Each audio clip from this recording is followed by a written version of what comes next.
आइए बेटा, आज की क्लास को स्टार्ट करेंगे। आज मेरी आपके साथ फर्स्ट क्लास है बेटा। आज आपको थोड़ा सा इंट्रोडक्शन बताऊंगा, हमें क्या पढ़ना है और कैसे पढ़ना है। मैंने आपको लॉ पढ़ाना है, तो लॉ आपने कभी 11th-12th में इससे पहले नहीं पढ़ा होता बेटा। लॉ बिल्कुल न्यू सब्जेक्ट है ना। आपने अकाउंट्स पढ़ा होता है, पहले मैथमेटिक्स पढ़ा है, इको पढ़ा है। लॉ सारे बच्चों के लिए बिल्कुल न्यू होता है बेटा। तो आज ना फर्स्ट क्लास में पहले सीखेंगे लॉ होता क्या है, कैसे बनता है। अच्छा बताओ कि आपका रजिस्ट्रेशन का काम आईसीआई में कितने बच्चों का पूरा हो गया बेटा? बुक्स का ऑर्डर जा चुका आपका? आई तो नहीं बेटा अभी? आगे कितने बच्चों की बुक्स आ गई बेटा? बहुत बढ़िया। तो आप नेक्स्ट टाइम से अपनी जो बुक वहां वाली है उसको लेकर आना लॉ के लिए, और जो बाकी बच्चों की बुक अभी नहीं आई है वहां से, तब तक के लिए आपका सब, क्या आप सब व्हाट्सएप ग्रुप में एडिड हो जो मैम ने बनाया बेटा? कोई बात नहीं, मैं आपको एक आसान तरीका बताता हूँ। जब तक आपकी बुक वहां से हार्ड कॉपी में नहीं आती, आप ICAI.org पर जाना। आपको ऊपर सेक्शन मिलेगा स्टडी मटेरियल, आप उसे क्लिक करना। उसमें आपको जाना है न्यू स्कीम CA फाउंडेशन, और आपको वहां बुक्स मिलेंगी। आप उसका एक सॉफ्ट कॉपी डाउनलोड कर लो, प्रिंट आउट ना निकालो। आपकी बुक्स 15-20 दिन में आ जाएंगी। तब तक के लिए आप सॉफ्ट कॉपी से बैठ के पढ़ना। यहाँ वाली बुक जो हमारी बुक है, जो मैंने आपको यहाँ से देनी है, वो नेक्स्ट वीक में आपको इशू होनी शुरू हो जाएगी बेटा। तो हमें ना दो किताबों को लेकर चलना है। एक तो आपकी ICAI का जो स्टडी मटेरियल वहां से मिलता है उसे, सेकंड थिंग यहाँ से मैं उस स्टडी मटेरियल के ऊपर अच्छे क्वेश्चंस ऐड करके आपको एक बुक और दूंगा। तो हम दोनों को यूज करेंगे बेटा। आज पहले सीखेंगे लॉ क्या होता है, लॉ के बारे में अच्छे से सीखेंगे। पहले बताओ, आप बताओ लॉ किसे कहते हैं? लॉ तो वर्ड सबने सुना बेटा, है ना। हम तो दिल्ली में रहते हैं, हमारे CM जेल में हैं, तो अब तो सबने सुना लॉ कैसे काम करता है। लॉ क्या होता है बताओ बेटा? अच्छा, किसे कहते हैं लॉ? कुछ भी जो बताए बताओ। हाँ बोल बेटा। बहुत बढ़िया। और थोड़ा सा और समझाओ, लॉ क्या होते हैं बताओ। एक आंसर है rules and regulations made by the government. और बताओ बेटा। अच्छा ऐसा बताओ, लॉ सिर्फ गवर्नमेंट ही बनाती है बेटा? ये लॉ कहां से बनते हैं, कौन बनाता है लॉ?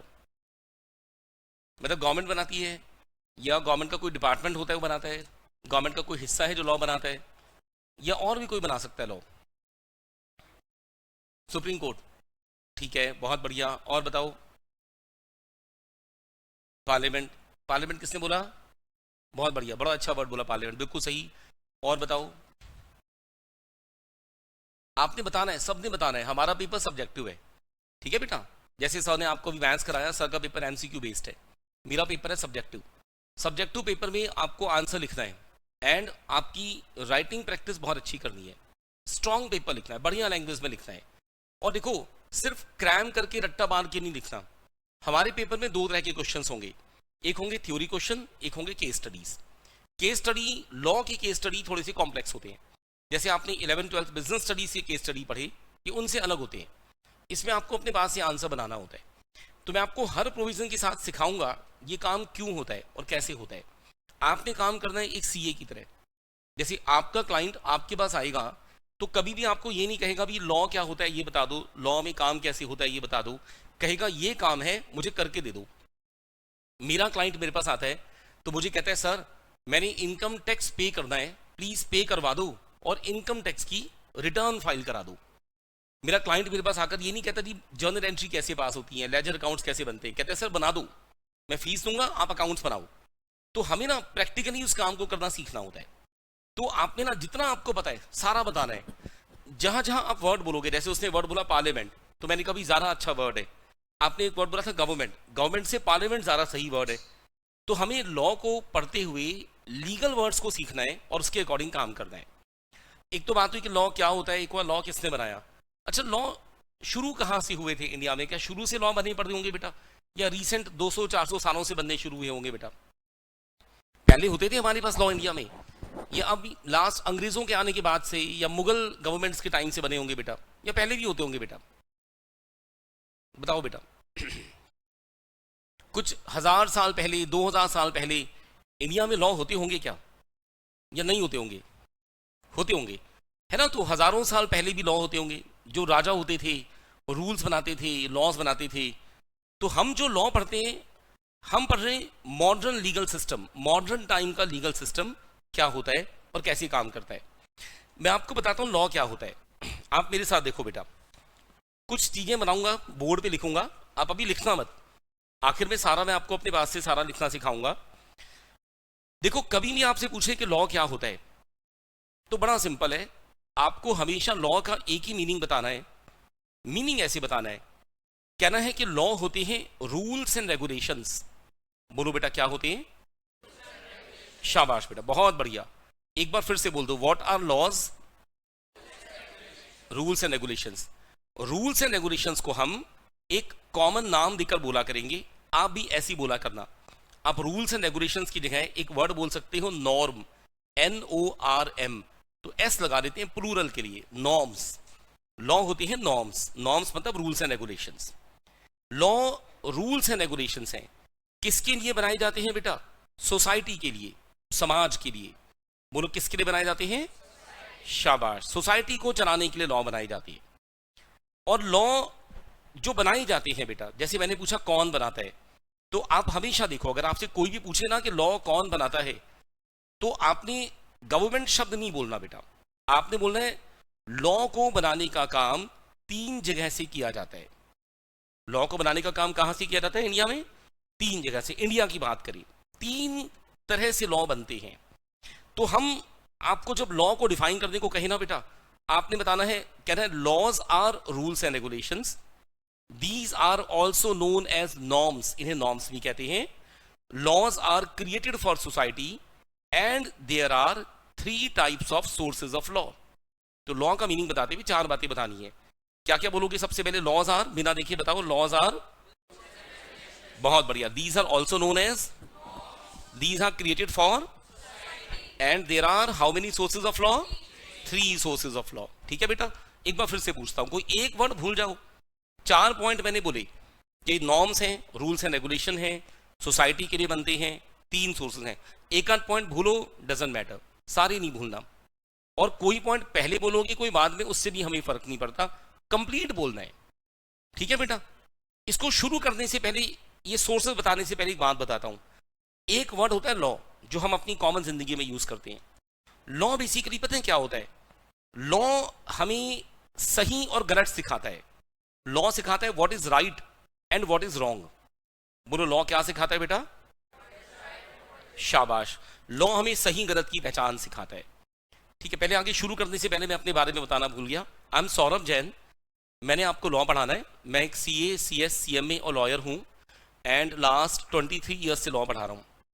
तो बेटा, हम जो पढ़ेंगे ना, देखो मतलब मेरे लिए लॉ जो है एक पैशन है। मैं एक प्रैक्टिसिंग कंपनी सेक्रेटरी हूँ। मैं अकाउंटिंग का काम बहुत कम करता हूँ, टैक्सेशन का काम बहुत कम करता हूँ। मेरी लॉ फर्म है, मैं सारे लीगल मैटर ही हैंडल करता हूँ। अभी जब CA बनोगे ना, मल्टीपल काम करते हैं चार्टर्ड अकाउंटेंट्स। अकाउंटिंग का काम कर सकते हैं, टैक्सेशन का काम कर सकते हैं, लीगल मैटर्स हैंडल करते हैं, और कंसल्टेंसी करते हैं, एडवाइस देने का काम करते हैं। मुझे कंसल्टेंसी और लीगल मैटर्स का काम ज़्यादा पसंद होता है, तो मैं ये काम करता हूँ। हमारे काम में फ़ीस भी ज़्यादा होती है। अगर हम किसी क्लाइंट का अकाउंटिंग का काम करते हैं, 1 लाख रुपए फीस मिलती है। फिर वो क्लाइंट कोई क्राइम करता है, जेल जाने वाला होता है, तब 1 करोड़ फीस देके जाता है। ठीक है ना बेटा? जब जेल जाएगा तब तो फीस देगा बेटा, ज़्यादा देगा।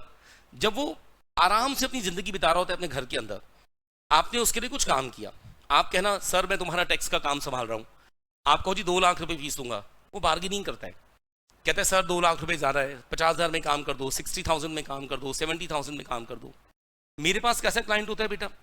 वो क्राइम करके बैठा है, जेल जा रहा होता है, तो हम उसे बोलते भी हमारे काम की फीस तो 50 लाख रुपए है, तो वो बार्गेनिंग नहीं करता। तो लॉ जो है वो बेसिकली क्या है? वो रूल्स एंड रेगुलेशंस हैं जो हमने सोसाइटी के लिए बनाए। लेकिन इसमें इतनी ज़्यादा फीस क्यों मिलती है? क्योंकि सोसाइटी को अपने रूल्स एंड रेगुलेशन ही नहीं पता होते। ठीक है ना? कॉमन मैन को अपने लीगल राइट नहीं पता बेटा। तो कॉमन मैन कहीं पर कुछ गलती कर देता है, उसको नहीं पता मुझे काम कैसे करना है, मुझे क्या काम करना है, वो गलतियां करता है, वो फंस जाता है, वो जानबूझ के क्राइम करता है। क्योंकि ह्यूमन नेचर होता है ना बेटा, रूल्स को तोड़ने में मजा आता है। मैं भी ड्राइविंग कर रहा हूँ ना, कभी कभी सामने लाइट रेड होती है, अब रेड लाइट पर दिखाई देता है 200 सेकंड्स, 200 सेकंड, तो अंदर से बड़ा बुरा लगता है यार, 200 सेकंड आप 3.25 मिनट रेड लाइट पे खड़े खड़े जिंदगी खराब करोगे, चलो जंप करते हैं। तो हम रूल्स को तोड़ देते हैं। तो आप इस पेपर में सीखोगे रूल्स एंड रेगुलेशंस कैसे बनाए जाते हैं। मैं आपको एक एग्जांपल देके बताता हूं, लॉ सही और गलत कैसे सिखाती है। सोचो एक बड़ा छोटा सा एग्जाम्पल, आप बेटा क्लास खत्म करके अपने घर जा रहे हो, शाम का टाइम है, सुबह सुबह क्लास हुई, 2 क्लासेस चली, थक गए, अपने घर जा रहे हो, सामने पंखा रोड पे खड़े हो बेटा, इस सड़क को पार करना है, इसको पंखा रोड बोलते हैं, इसमें बहुत ट्रैफिक चलता है। आप रोड के किनारे पे खड़े हो सड़क पार करने के लिए, एक बहुत ही बूढ़ा सा आदमी 80 ईयर्स की एज है, कमजोर है, धीरे धीरे सड़क पार करने के लिए वो भी आ गया। हमें लग रहा है इस बूढ़े आदमी को हमारी मदद चाहिए, ठीक है। सोचो बेटा आप जा रहे हो, ये क्लास खत्म करके भाई साहब अपने घर जा रहे हैं, सामने से वो बुजुर्ग आदमी खड़ा है 80 ईयर्स का, बहुत कमजोर है, धीरे चलता है, सड़क पे ट्रैफिक बहुत ज्यादा है। इन्हें लग रहा है अगर मैं इसकी मदद कर दूं, इस आदमी की मदद कर दूं, ये इजीली सड़क पार कर लेगा।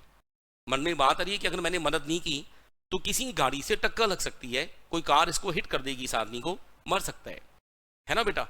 वो सोचता है यार सुबह से 2 क्लास कर चुका, पढ़ पढ़ के थक गया, कुछ एंटरटेनमेंट नहीं हुआ, चलो यहीं खड़े होकर देखता हूँ, एंजॉय करता हूँ, कोई ना कोई गाड़ी आके टक्कर मार के जाएगी बूढ़े आदमी को, मजा आएगा, बिना टिकट के पिक्चर देखने को मिलेगी।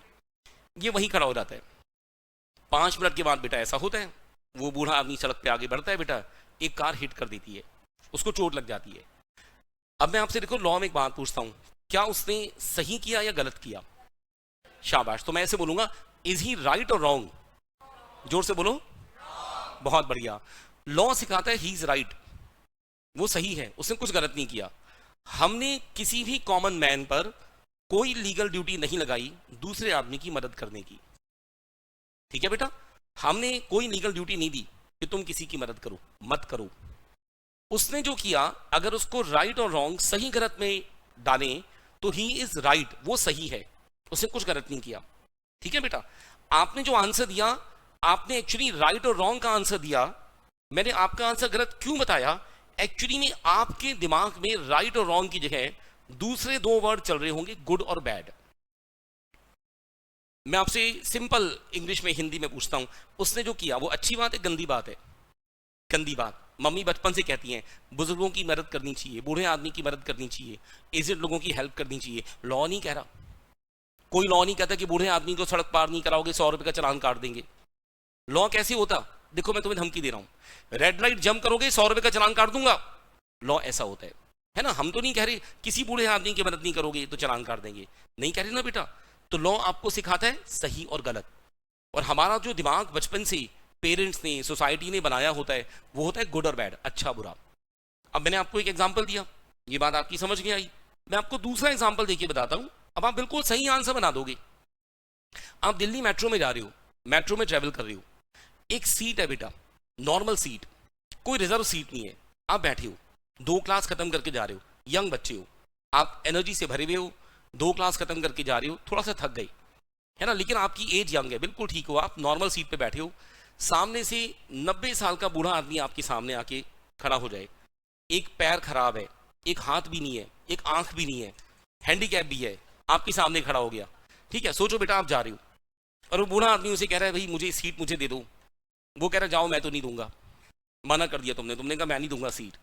तो बूढ़ा आदमी कह रहा है तुम कितने गलत हो, कितना बुरा कर रहे हो, कितना गलत कर रहे हो। तो मैं पूछता हूं इज ही राइट और रॉन्ग? राइट। उनकी कोई लीगल ड्यूटी नहीं सीट देने की, सही कह रहा हूं बेटा। बट एक बात, लॉ को छोड़ दें, इज ही गुड और बैड? बैड। शाबाश। तो गुड और बैड जो है ना बेटा, इन्हें बोलते हैं एथिक्स। क्या बोलते हैं बेटा? या बोलते हैं मॉरल वैल्यूज, इन्हें एथिक्स या मॉरल्स कहते हैं बेटा। ये लॉ नहीं है बेटा, हम आपको ये नहीं सिखा रहे, हम नहीं सिखा रहे आपको कि अच्छा क्या है बुरा क्या है, हम सिखा रहे हैं सही क्या है और गलत क्या है। मेरी बात समझ गए बेटा? अब मैं इसी एग्जाम्पल को फिर पूछता हूं, देखो आपने सबने बिल्कुल ठीक आंसर दिया था, मैं बेटा फिर से पूछता हूं। सोचो बेटा आप ना एक हैंडीकैप लोगों की रिजर्व सीट पे बैठे होते, वो एक एजिड या हैंडीकैप लोगों की रिजर्व सीट पे बैठा होता, और फिर वो हैंडीकैप आदमी सामने से आता, कहता सीट दो, वो सीट ना दे। अब बताओ ही इज राइट और रॉन्ग? बिल्कुल सही, ही इज रॉन्ग। एक और बात पूछता हूं, ही इज गुड और बैड? बैड। तो he is wrong as well as bad. पिछले बारे में he was right but bad. तो हम आपको गुड और बैड नहीं सिखा रहे, हम आपको सिर्फ राइट एंड रॉन्ग सिखा रहे हैं। तो लॉ वो है जो हमें सही और गलत सिखाता है। एम आई राइट बेटा? ये बात ठीक है, यहां तक सब क्लियर है? अच्छा एक और बात पूछता हूं, आपसे पूछता हूं, लॉ क्या होते हैं आप बताओ बेटा? बहुत बढ़िया। और नॉर्म्स भी कहते हैं, शाबाश। और सोसाइटी के लिए बनते हैं, बहुत बढ़िया बेटा। कितनी तरह के सोर्सेज होंगे? तीन तरह की। एक बात आप ऐड करना कि law teaches us the difference between right and wrong. Law does not teach good और बैड। लॉ अच्छा बुरा नहीं सिखाती, अच्छा बुरा तो समाज सिखाता है ना। बचपन से मम्मा कहती होंगी ये चीज अच्छी बात है, ये चीज गंदी बात है। आप किसी मंदिर में, गुरुद्वारे में, मस्जिद में जाते हैं पूजा करने, तो आपका धर्म सिखाता है ये अच्छा है, ये बुरा है। धर्म अच्छा बुरा सिखाता है, लॉ सही गलत सिखाता है। एम आई राइट बेटा? मेरी बात समझ गए? ओके। अच्छा, इंडिया में लॉ कौन बनाता है? तो मैं आपको बताता हूं। जैसे आपने वर्ड पार्लियामेंट बोला था, हम ऐसी वर्ड बोलते हैं बेटा। इंडिया में लॉ कौन बनाता है बेटा? तो बड़ी सिंपल बात है, इंडिया में लॉ को बनाने का सबसे पहला काम करता है लेजिस्लेचर। बोलो क्या वर्ड है बेटा? लेजिस्लेचर लॉ को बनाते हैं बेटा। लेजिस्लेचर जो है गवर्नमेंट का पार्ट है, गवर्नमेंट का एक हिस्सा होता है लेजिस्लेचर। लेजिस्लेचर लॉ बनाते हैं। ये वर्ड सुने आपने कभी 8 में सिविक्स में? Legislature, executive, judiciary. तो हाँ, वो लेजिस्लेचर वही वाला शब्द है बेटा। तो लॉ को कौन बनाता है बेटा? आपसे कभी भी पूछें आप, ऐसा सीए कभी मत कहना गवर्नमेंट बनाती है, कहना लेजिस्लेचर बनाता है। बोलो लॉ कौन बनाता है? इसका मीनिंग अभी 2 मिनट के बाद बताऊंगा। दूसरा, लॉ को बनाने का काम करते हैं कोर्ट्स। जैसे आपने बोला था सुप्रीम कोर्ट, आपने सुप्रीम कोर्ट बोला था, तो बिल्कुल सही, लॉ को कोर्ट भी बनाता है बेटा। तीसरा, लॉ को बनाने का काम करते हैं कस्टम्स। कस्टम्स होते हैं बेटा रीति रिवाज। बोलो कस्टम्स क्या होते हैं? इसे बोलते हैं ट्रेडिशन, रीति रिवाज। पहले एक बार इसी की बात बताता हूं बेटा। पुराने जमाने में तो लॉ कस्टम से बनते थे, ट्रेडिशन से बनते थे। जैसे मैं आपको एक एग्जांपल देता हूं। आप हिंदू हो, आप सिख हो, आप क्रिश्चियन हो, आप मुस्लिम हो, आपके यहाँ मैरिज कैसे होती है? मैं बड़ा आसान केस, आप हिंदू हो तो अग्नि के फेरे लेके मैरिज होती है ना बेटा? ये कस्टम था, रीति रिवाज था। तो हिंदू धर्म में मैरिज को बोलते हैं पाणी ग्रहण, अग्नि के फेरे लेते हैं और शादी होती है। सिखिज्म के अंदर गुरु ग्रंथ साहब जी के फेरे लेते हैं, है ना बेटा? इसको मैरिज को बोलते हैं आनंद कारज। इस्लाम में कुरान बता रहा है मैरिज कैसे होती है, उसको निकाह कहते हैं हम। तो हर धर्म की अपनी रीति रिवाज है, उनसे मैरिज होती है। किसी भी पर्सन की डेथ हो जाए, उसकी प्रॉपर्टी उसके परिवार में कैसे डिस्ट्रीब्यूट होगी, उसका धर्म बताता है। हिंदुइज्म कहता है अगर किसी की डेथ होती है तो उसकी प्रॉपर्टी पर पहला हक उसकी विडो का है। अगर एक मेल बंदे की डेथ हो गई तो उसकी प्रॉपर्टी उसकी विडो को मिलती है ना बेटा? विडो के साथ जितने बच्चे हैं सबको मिलती है। एक आदमी की डेथ हुई, उसकी एक विडो है, 4 बच्चे हैं, तो घर में 5 बंदे, प्रॉपर्टी के बराबर 5 हिस्से होंगे बेटा, है ना? एक आदमी की डेथ हुई बेटा, 10 करोड़ की प्रॉपर्टी छोड़कर गया, ये मर गया, इसकी एक विडो है, 4 बच्चे हैं, तो 10 करोड़ के 5 हिस्से कर दो बेटा। कितने कितने के हो गए? 2-2 करोड़ सबका बेटा, सबका हिस्सा बराबर। भाई बहन को कुछ नहीं मिलेगा, मदर फादर को कुछ नहीं मिलेगा। इस्लाम होता बेटा, एक आदमी की डेथ हुई, इस्लाम कहता है उसके मरने के बाद उसकी प्रॉपर्टी पर पहला हिस्सा, पहला हक उसके फादर का। अगर फादर है ना तो पूरा 10 करोड़ फादर को दो। आपको फादर की डेथ हो चुकी है, अब किसको दो? ना ना ना ना, मदर नहीं, फादर नहीं है ना, तो सेकंड नंबर पर आता उसका हिस्सा उसके भाइयों का। समझ गए बेटा? कितने भाई हैं उसके? मान लो 3 भाई 3 बहन, तो बहनों को घर से बाहर निकाल देंगे, बहन का कोई हिस्सा नहीं है, 3 भाइयों का हिस्सा 10 करोड़ में से बेटा। ये धर्म में लिखा हुआ है, हमें नहीं देखना अच्छा बुरा भाई। हर धर्म के अपने अलग प्रिंसिपल्स हैं। अच्छा, फादर भी नहीं होता और भाई भी नहीं होते, बोलो फादर भी नहीं है और भाई भी नहीं है, तो हिस्सा होता उसकी मदर का। अगर मदर भी नहीं है तो हिस्सा होता उसके वाइफ का। अब बहनें नहीं है, वाइफ का। समझ रहे बेटा? तो हर धर्म के अलग प्रिंसिपल्स। हिंदुइज्म क्या कहता है? वाइफ और बच्चों का हिस्सा। इस्लाम क्या कह रहा है? फादर का हिस्सा। तो हर धर्म के अपने अलग प्रिंसिपल है, कस्टम्स है, रीति रिवाज है। ये बात समझ गए बेटा? तो हम आपको एज अ चार्टर्ड अकाउंटेंट थोड़े से लॉ वो पढ़ाएंगे जो कस्टम से बनते हैं, बट ये आपको ज्यादा नहीं पढ़ाई जाती। ये आपको एज अ सीए ज्यादा नहीं पढ़ते, क्योंकि बिजनेस के अंदर ये ज्यादा मदद नहीं करते। हम आपको वो लॉ पढ़ाते हैं ज्यादा जो बिजनेस करने में हमारी मदद करते हैं बेटा। तो लॉ का एक सोर्स है कस्टम्स। बोलो क्या सोर्स है? कस्टम्स को बोलते हैं ट्रेडिशंस, रीति रिवाज। यहां तक ठीक है बेटा? ओके। नंबर 2 बताता हूं बेटा। लॉ का एक सोर्स होता है कोर्ट्स। कोर्ट्स के 3 लेवल होते हैं बेटा इंडिया में। सबसे बड़ा होता है सुप्रीम कोर्ट, उससे छोटा कौन सा होता है? हाई कोर्ट से छोटा कौन सा होता है? District court. हमारे यहाँ 3 तरह के कोर्ट होते हैं, supreme court, high court and district court. आपने सबने बिल्कुल ठीक बोला, डिस्ट्रिक्ट कोर्ट। एक बात बताता हूं बेटा, जो डिस्ट्रिक्ट कोर्ट है वो हर डिस्ट्रिक्ट में होता है। दिल्ली में 9 डिस्ट्रिक्ट हैं, हर डिस्ट्रिक्ट अपना डिस्ट्रिक्ट कोर्ट। जहां हम बैठे हैं हमारे एरिया का डिस्ट्रिक्ट कोड द्वारका के अंदर, हम इसे द्वारका कोड बोलते हैं। साउथ दिल्ली में आपने सुना होगा एक साकेत कोर्ट है, एक राउज एवेन्यू कोर्ट सुना होगा नाम, राउज एवेन्यू कोर्ट जहां अरविंद केजरीवाल जी को जाना होता है। मैं पीतमपुरा में रहता हूँ, मेरे घर के पास है रोहिणी कोर्ट। एक आपने नाम सुना होगा 30 हजारी कोर्ट, मेट्रो स्टेशन भी है उस नाम का, पटियाला हाउस कोर्ट।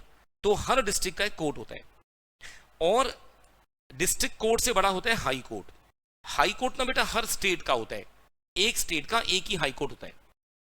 तो जैसे दिल्ली का हाई कोर्ट, जैसे यूपी का हाई कोर्ट, जैसे महाराष्ट्र का हाई कोर्ट, मध्य प्रदेश का हाई कोर्ट, हरियाणा पंजाब जो है उनका एक सिंगल हाई कोर्ट है, कंबाइंड चंडीगढ़ हाई कोर्ट बोलते हैं इसको। हरियाणा पंजाब का एक ही हाई कोर्ट है, तो हरियाणा पंजाब का एक है, बाकी हर स्टेट के अलग हाई कोर्ट होते हैं। और पूरे इंडिया का होता है सबसे बड़ा कोर्ट है सुप्रीम कोर्ट। अब एक बार टिक का निशान लगा के बताता हूं, सुप्रीम कोर्ट लॉ बना सकता है, हाई कोर्ट लॉ बना सकता है, डिस्ट्रिक्ट कोर्ट लॉ नहीं बना सकता। तो अगर आपसे पूछे लॉ को बनाने के कितने सोर्सेज हुए, कहना बेटा 3। बोलो लॉ बनाने के कितने सोर्सेज बेटा? शाबाश बेटा। तीसरा सोर्स क्या बताया मैंने पहले? कस्टम्स। ये धर्म के अकॉर्डिंग होता है, हर धर्म के अलग है।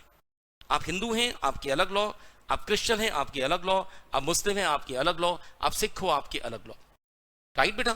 कल को सोचो बेटा वो सिख है, उसकी मैरिज होनी है, मैं जैन हूं, वो कहे कि सर मैं जैन तरीके से मैरिज करूं तो क्या हो जाएगी? लॉ कहता है नहीं होगी।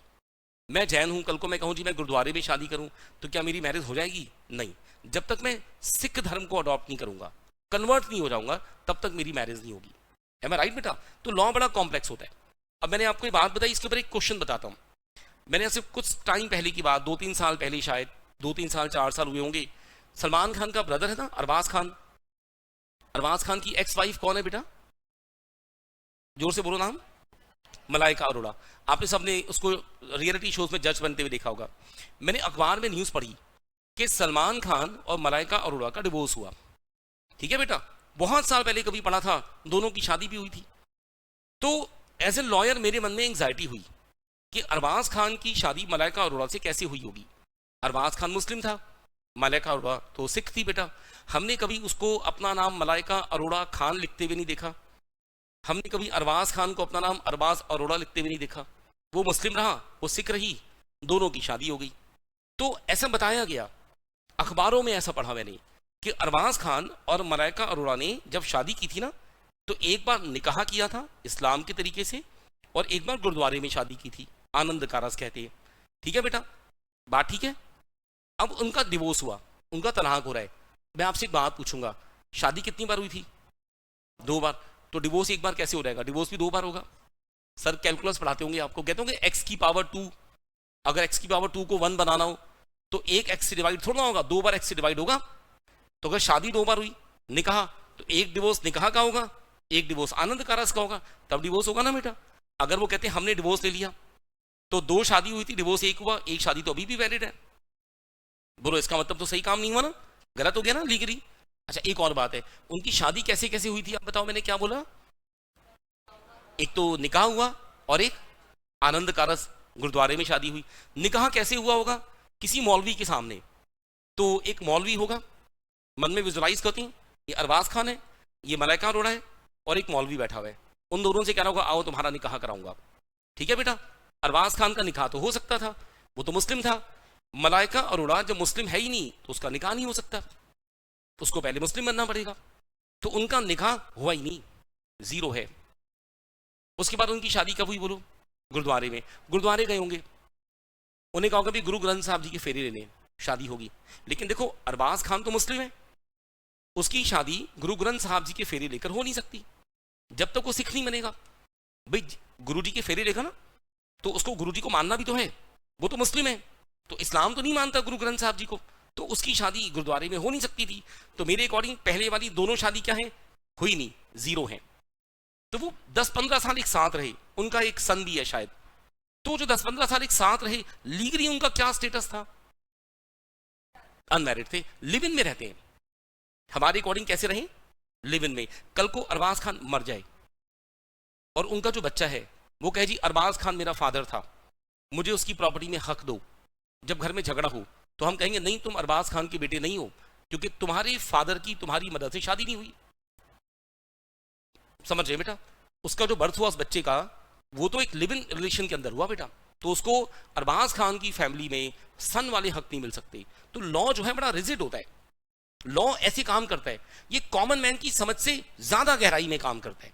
देखो पहली बात तो दोनों की शादी हो नहीं सकती थी, और शादी हुई है तो दो दो हुई हैं, और मान लो अगर दोनों शादियां ठीक थी और कल को अरबाज खान मर जाए तो शादी दोनों ठीक है मान लो, तो सन को हक कौन से धर्म से देंगे? सिखिज्म के अकॉर्डिंग देंगे या इस्लाम के अकॉर्डिंग देंगे?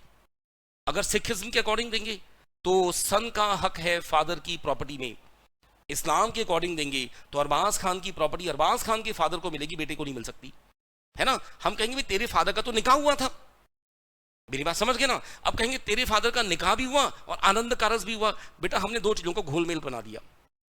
सागर रत्ना में गए मसाला डोसा खाने, मैकडी में गए बर्गर खाने, मैकडी वाले कह रहे हैं बर्गर बनाएंगे लेकिन सांभर में डिप करके खाओ, तो बेटा वो तो खराब हो गया। तो हमें क्या कह रहे हैं, लॉ में हमें हर चीज को डिफाइन करना होता है। तो मैंने जो अरबाज खान वाली कहानी आपके सामने बोली, आप बताओ क्या कहोगे, फाइनली आंसर क्या होना चाहिए? क्या उनकी शादी हुई है?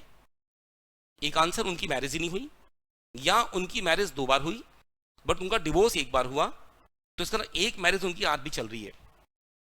बोलो बेटा क्या कहते हो? ये सिचुएशन, 2 मैरिज हुई, 1 डिवोर्स हुआ, 1 मैरिज आज भी है, या आप कहना सर उनकी तो मैरिज ही नहीं हुई कभी। कौन सी सिचुएशन आपको सही लगी? मैरिज ही नहीं हुई ये बात, और किसी को ये भी ठीक लग रहा है 2 शादी हुई डिवोर्स 1 हुआ, ओके, तो लीगली सिचुएशन यही है, उनकी मैरिज कभी नहीं हुई, है ना बेटा। फिर आप कहना क्या किसी ने उन्हें इस बात के बारे में कभी बताया नहीं? भाई उन्होंने कभी किसी लॉयर से पूछा ही नहीं, है ना बेटा। हमारे पास तो पूछने आई नहीं बेटा, आते तो हम बताते। अब तो आपको भी पता लग गया, अगर वो किसी के पास एडवाइस देने जाते तब पता लगता ना। उन्हें कब पता लगेगा?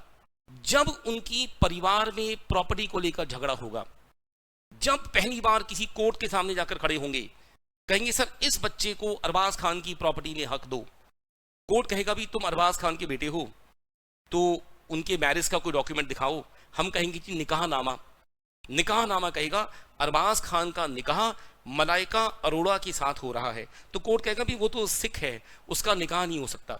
हम कहेंगे देखो गुरुद्वारे की शादी का सर्टिफिकेट है आनंद कारस का, कोर्ट कहेगा वो मुस्लिम है, ये भी वॉइड है, ये भी वैलिड नहीं है, तो उनकी शादी टेक्निकली हुई नहीं। तो ये हमें कब पता लगेगा? जब वो झगड़ा देकर कोर्ट में आएंगे, उसके बिना कुछ नहीं होगा। एम आई राइट बेटा? तो लॉ के कितने सोर्सेज हो गए बेटा? 3 बेटा। मैं 3rd सोर्स अभी आपको सिखा रहा था, वापस चलते हैं 2nd सोर्स पर बेटा। 2nd सोर्स क्या है लॉ का बेटा? कोर्ट्स। शाबाश बेटा।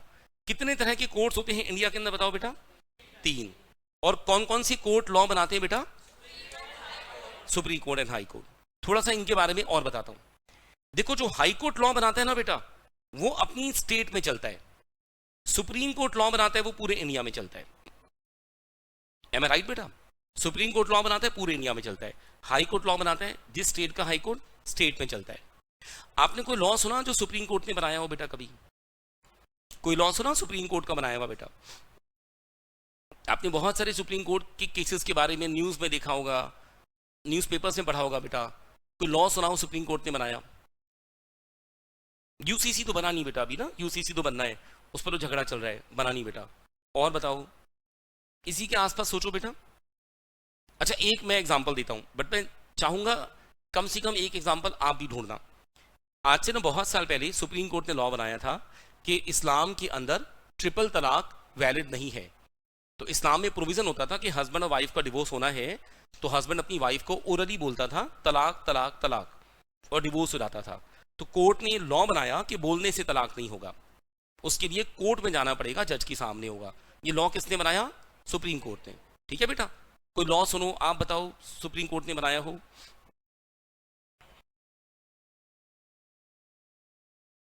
लेकिन नहीं, ऐसा लॉ नहीं है हमारे पास, अभी भी नहीं है ऐसा लॉ। और बताओ, और कुछ सोचो, शाबाश, और सोचो कोई लॉ कोर्ट ने बनाया हो। चलो मैं एक और एग्जांपल देता हूं बेटा, लेकिन आपने जरूर एग्जांपल ढूंढ के बताने, ठीक है? आप भी कोशिश करना। एक एग्जांपल देता हूं, सुप्रीम कोर्ट ने आज से कुछ साल पहले सेम जेंडर में होने वाली मैरिजेस के ऊपर लॉ बनाया, गे मैरिजेस पर, लेस्बियन मैरिजेस पे लॉ बनाया। तो पहले क्या था कि जो गे और लेस्बियन रिलेशंस होते थे वो क्राइम होते थे। हम भी क्लास में एग्जांपल देते बड़े शर्माते थे, बोलते ही नहीं थे बेटा क्राइम था। तो अब देखो मैं आपको पढ़ा रहा हूँ, सुप्रीम कोर्ट ने लॉ बनाया कि हम इसे क्राइम नहीं मान सकते। पहले इसके लिए 7 साल की जेल की सजा होती थी। अगर हम कहते हैं कि ए और बी 2 बंदे गे रिलेशंस में हैं तो 7 ईयर्स की जेल है दोनों के लिए, पहले होती थी। सुप्रीम कोर्ट ने आज से कुछ साल पहले लॉ बनाया कि हम इसे क्राइम की डेफिनेशन में नहीं डाल सकते, तो लॉ बन गया, कोर्ट ने बनाया, पार्लियामेंट ने नहीं बनाया बेटा, कोर्ट ने बनाया। कोई और लॉ बेटा कोर्ट ने बनाया हो? मैंने आपको ट्रिपल तलाक का एग्जांपल दिया, मैंने आपको गे मैरिज का एग्जांपल दिया। आपको एग्जांपल ढूंढना, जब मुझे नेक्स्ट क्लास में मिलोगे तो कोर्ट के बनाए हुए लॉ का कोई एग्जांपल ढूंढना, आपको ढूंढ के बताना है सर कोर्ट ने इस चीज पर लॉ बनाया, तो मैं आपको बताऊंगा आप ठीक बता रहे हो या गलत बता रहे हो। ठीक है बेटा? तो लॉ बनाने की पावर कौन कौन से कोर्ट के पास हुई? Supreme court and high court. अब तीसरी बात, लॉ को बनाने का सबसे मेन काम करती है पार्लियामेंट। इसको मैं सबसे आखिर में क्यों बता रहा हूं? क्योंकि पार्लियामेंट ही मेन बॉडी है लॉ बनाने वाली। और पार्लियामेंट बेटा लॉ बनाती है दो तरह से। देखो पार्लियामेंट लॉ कैसे बनाती है, मैं आपको एक एग्जांपल देके बताता हूं। पार्लियामेंट जब लॉ बनाती है, लेजिस्लेचर में पहला हिस्सा है पार्लियामेंट। बोलिए पहला हिस्सा क्या है? पार्लियामेंट लॉ बनाती है होल इंडिया के लिए, पूरे इंडिया के लिए। और लेजिस्लेचर का दूसरा हिस्सा होता है, इसको बोलते हैं, आप मेरे साथ बोलो, बोलो स्टेट लेजिस्लेटिव। एक बार फिर से बोलेंगे, स्टेट लेजिस्लेटिव असेंबली। ये वर्ड सुना, लेजिस्लेटिव असेंबली, हिंदी में कहते हैं विधानसभा।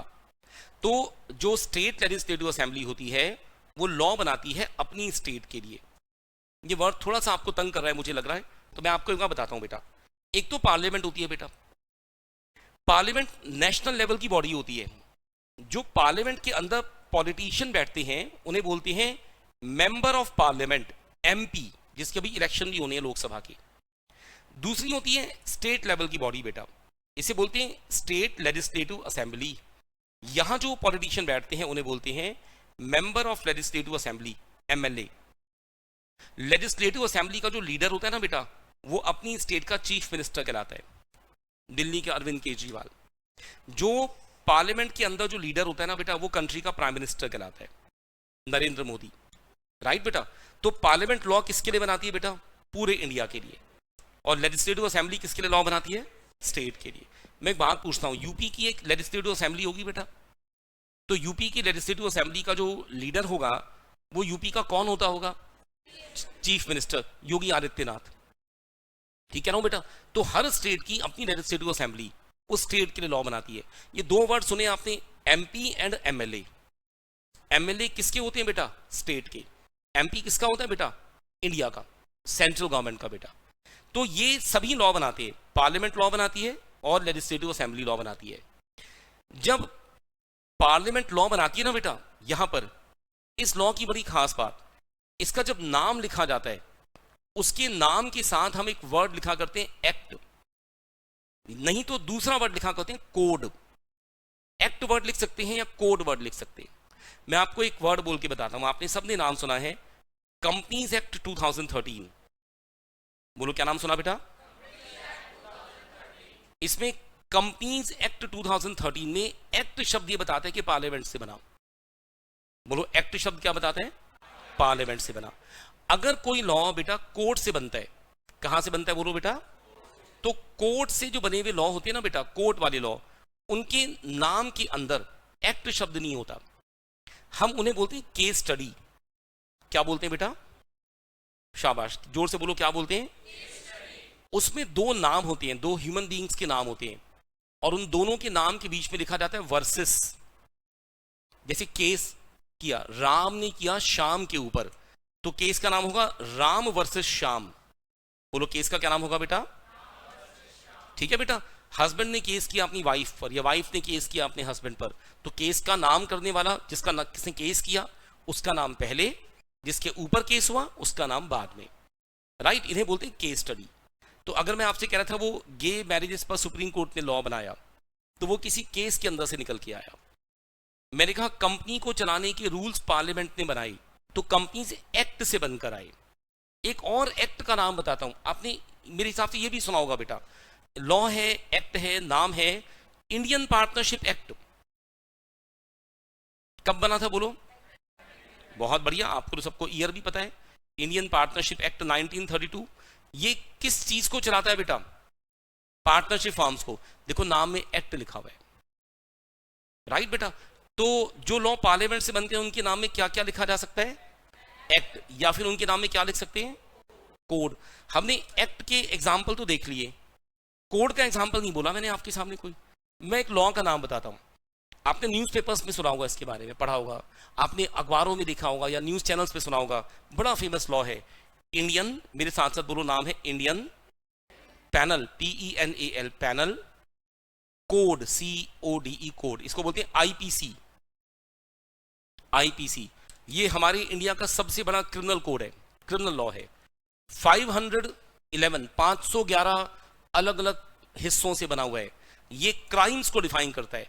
अगर आपसे कोई पूछे जी थेफ्ट का क्या मतलब होता है, चोरी शब्द का क्या मतलब होता है, ये डिफाइन करेगा। मर्डर का क्या मतलब होता है, ये डिफाइन करेगा। उसकी सजा कितनी होगी, डिफाइन करेगा। ये इंडिया का क्रिमिनल लॉ है बेटा। तो लॉ के नाम के आखिर में क्या लिखा हुआ है बताओ बेटा, कोड। पार्लियामेंट जब लॉ बनाती है ना बेटा, उसकी मर्जी, एक्ट और कोड में से कोई भी एक शब्द यूज कर ले। तो उन्होंने इसके नाम के आखिर में लिखा कोड बेटा।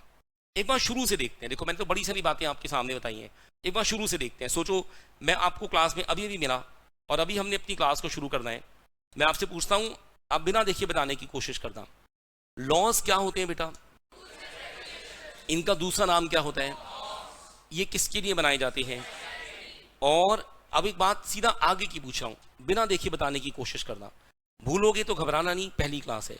लॉ को बनाने के कितने सोर्सेज हैं बेटा, बहुत बढ़िया। पहला सोर्स लेजिस्लेचर, दूसरा सोर्स, तीसरा सोर्स। पहले सोर्स पे फिर से पूछता हूं, पहला सोर्स था लेजिस्लेचर। इसमें नेशनल लेवल पर पूरे देश के लिए लॉ कौन बनाता है, पार्लियामेंट। पार्लियामेंट के लीडर को क्या बोलते हैं, प्राइम मिनिस्टर। लीडर को प्राइम मिनिस्टर, पार्लियामेंट के मेंबर्स को MP। MP है मेंबर ऑफ पार्लियामेंट, ठीक है। और पार्लियामेंट के इधर देखो, पार्लियामेंट के भी दो सेगमेंट हैं, लोकसभा एंड राज्यसभा। लॉ बनाने की पावर किसके पास है दोनों में से, नहीं ऐसा नहीं, लॉ बनाने की पावर दोनों के पास है। और कोई भी लॉ बनता है ना बेटा, दोनों को बनाना है, लोकसभा भी बनाएगी, राज्यसभा भी बनाएगी, अकेले कोई भी नहीं बना सकता। लेकिन एक बात है, कैसी बात है बेटा, जो कंट्री के लिए इकोनॉमिक लॉज होते हैं, जो कंट्री पर ज्यादा असर डालते हैं, उन्हें लोकसभा से बनाया जा सकता है। तो लोकसभा की लॉ मेकिंग पावर, लॉ बनाने की पावर राज्यसभा से ज्यादा होती है, क्योंकि लोकसभा के जो MP होते हैं ना बेटा, उनका चुनाव आप करते हैं। आप जो बच्चे 18 ईयर्स के हो गए होंगे बेटा, आप वोट डाल सकते हो, तो आप वोट डालोगे, लोकसभा के MP का चुनाव करते हो। जो राज्यसभा के MP होते हैं ना बेटा, उनके लिए हम लोग वोट नहीं डालते, उनका चुनाव लोकसभा के MP और MLAs की मदद से होता है। तो राज्यसभा के MP का चुनाव पब्लिक नहीं करती, लोकसभा के MP का चुनाव पब्लिक करती है। तो लोकसभा ज्यादा पावरफुल होती है डेमोक्रेसी के अंदर, ठीक है। मैं सारी बात छोड़ के फिर से पूछता हूं, लॉ के कितने सोर्सेज हैं बेटा, 3। पहला क्या है, लेजिस्लेचर। इसी में फिर से पूछूंगा, लेजिस्लेचर में नेशनल लेवल पे लॉ कौन बनाता है, पार्लियामेंट के कितने सेगमेंट हुए, 2। कौन कौन से, लोकसभा एंड राज्यसभा। लॉ बनाने की पावर किसके पास है बेटा, दोनों की। किसकी पावर ज्यादा है, शाबाश। और लोकसभा के लीडर को ही कंट्री का प्राइम मिनिस्टर कहते हैं, ठीक है। और जो आदमी लोकसभा को मैनेज करता है उसे स्पीकर कहते हैं। तो लोकसभा की मैनेजमेंट को देखने वाला बंदा कौन है, स्पीकर। और लोकसभा को का जो लीडर है उसका नाम है प्राइम मिनिस्टर। ये नेशनल लेवल की बात हो गई। लेजिस्लेचर में स्टेट गवर्नमेंट के लेवल पे लॉ कौन बनाता है, ये वर्ड है लेजिस्लेटिव असेंबली। बोलो क्या वर्ड है, शाबाश। और इनका जो लीडर है उसको क्या बोलते हैं, चीफ मिनिस्टर। और लेजिस्लेटिव असेंबली के मेंबर्स को क्या बोलते हैं, MLA, member of legislative assembly. समझ गए बेटा। अच्छा, पार्लियामेंट या लेजिस्लेटिव असेंबली जो लॉ बनाती है, उसके नाम के आखिर में क्या लिखा जाता है, शाबाश, एक्ट या कोड। बिना देखिए बताना है, किसी एक्ट का एग्जाम्पल दो। Companies act 2013। हम आपको 5 लॉ पढ़ाएंगे, मैंने आपको 5 लॉ पढ़ाने मेन, वैसे तो 6 पढ़ाने हैं, 5 मेन लॉ पढ़ाने। हर एक के नाम के आखिर में एक्ट लगा हुआ है, ठीक है। एक एग्जाम्पल कोड वाले लॉ का पूछता हूं, कोड किसी के नाम में लगा हुआ ऐसा कोई लॉ, बोलो शाबाश, कहो इंडियन पैनल कोड। कौन सा लॉ बोलो बेटा, ये क्राइम्स को डिफाइन करता है। अच्छा, थोड़ा सा इसी फ्लो चार्ट में ऊपर जा रहा हूं। लॉ के 3 सोर्सेस थे, पहला आपने सारा बता दिया। लॉ का सेकंड सोर्स कौन सा है, कोर्ट्स में कौन कौन से कोर्ट लॉ बना सकते हैं, कौन सा कोर्ट लॉ नहीं बना सकता? बहुत बढ़िया, एक बार फिर से पूछूंगा, सुप्रीम कोर्ट इंडिया के किस हिस्से के लिए लॉ बना सकता है? होल इंडिया के लिए। और हाई कोर्ट कौन से हिस्से का लॉ बना सकता है? बहुत। तो मैं एक बात पूछूं, क्या दिल्ली हाई कोर्ट हरियाणा के लिए लॉ बना सकता है? क्या हरियाणा पंजाब का हाई कोर्ट यूपी के लिए लॉ बना सकता है? तो सुप्रीम कोर्ट तो सबके लिए बना सकता था, है ना बेटा। मैं किसी लॉ का नाम पूछता हूं, कोई लॉ जिसको सुप्रीम कोर्ट ने बनाया हो, कोई एग्जांपल दो। सबसे रीसेंट एग्जांपल बोलो, गे मैरिजेस का लॉ। कौन सा लॉ? और उसके बाद बोलो ट्रिपल तलाक का लॉ। बहुत बढ़िया, ट्रिपल तलाक का लॉ, ठीक है बेटा। और इसका होमवर्क है, कोई कम से कम एक लॉ आपने ढूंढने की कोशिश करनी है घर पे, ठीक है। ढूंढ पाओ तो मुझे कमी क्लास से बताना बेटा। अच्छा, तीसरा लॉ का सोर्स क्या था जो इधर कोने में था? कस्टम। कस्टम को कौन बनाता है? रिलीजन, धर्म बनाता है। ये ट्रेडिशन है, रीति रिवाज है। हिंदू धर्म में, सिख धर्म में, क्रिश्चियनिटी में, इस्लाम में, सब में अपने अलग अलग होते हैं बेटा। बेटा यहां तक की बातों में कोई भी डाउट हो मन में पूछता हूं, कुछ पूछो, कोई भी चीज बेटा। ऐसा नहीं हो सकता कि सारा अचानक याद हो रहे। कुछ भी डाउट हो, कोई ऐसा केस कोई सुनाओ, कोई ऐसा झगड़ा कोई सुनाओ, मन में कोई डाउट हो, कुछ भी पूछना है पूछो बेटा। कुछ पूछना है? सारा समझ में आ गया? तो थोड़े से नोट्स बनवाता हूँ फिर, हल्के से थोड़े से नोट्स बना के फिर आगे बढ़ते हैं बेटा। आप स्टार्ट करो, फिर आज का काम थोड़ा सा लिखेंगे भी, आज का लिखने का काम भी करेंगे, और आप यहां से शुरू करो मेरे साथ। अच्छा, कैसे काम करना है एक तरीका बताता हूं, प्लीज एक बात सुनना। क्लास में आपको सारा सिखाऊंगा, याद कराऊंगा और लिखवाऊंगा बेटा। हर चैप्टर के खत्म होने के बाद क्वेश्चंस करेंगे। हर चैप्टर जैसे जैसे पूरा होता जाएगा आपको क्वेश्चंस कराऊंगा, आपको क्वेश्चंस भी करने हैं बेटा। बेटा हर चैप्टर के बाद आपको क्वेश्चंस की प्रैक्टिस करनी है, उसके बाद एक टेस्ट रखना है। हम टेस्ट रखेंगे, उसका एक आपको टेस्ट देना है, और मैं चाहता हूं हर टेस्ट में आपकी परफॉर्मेंस अच्छी होती जाए। शुरू के टेस्ट जब पहली पहली बात होगी लॉ में, तो आपको सब्जेक्टिव आंसर लिखने की प्रैक्टिस करनी है। पहले हमारा मेन फोकस रखना है, बिल्कुल सही लिखना है, मेन फोकस रखना है, बिल्कुल ठीक लिखना है, और आंसर जो है ना इतना अच्छा लिखना है कि एग्जामिनर को मार्क्स कट करने का स्कोप ना बचे। सेकंड, आपको दूसरा काम जो करना है वो हर चीज को याद करके रखना है। तो मैं क्लास में आपको सब लिखवा के भेजूंगा, सारा सिखा के भेजूंगा, याद करा दूंगा। घर पे एक एक्स्ट्रा कॉपी बना के रखनी है, एक्स्ट्रा नोटबुक बना के रखनी है। क्लास में जो काम किया उसको याद करके घर पे दोबारा लिखना है, देख के नहीं लिखना, याद करना है, दोबारा से फेयर करना है। हर हफ्ते के बाद एक बार वो कॉपी आपने एक दिन के लिए मेरे पास छोड़नी है, तो मैं चेक करके देखूंगा आप जो याद करके लिख रहे हो उसमें कितना एक्यूरेसी आ रही है। समझ गए बेटा? आज जो पढ़ के जा रहे हो ना, घर पे इसको फेयर करना। और एक बड़ी जरूरी बात बताता हूँ, आज आपका पहला दिन है सीए की कोचिंग का। आप ये बात ध्यान रखना कि सीए फाउंडेशन में जो लॉ का पेपर होता है वो ब्लैक कलर के बॉल पेन से करना होता है, कंपलसरी है।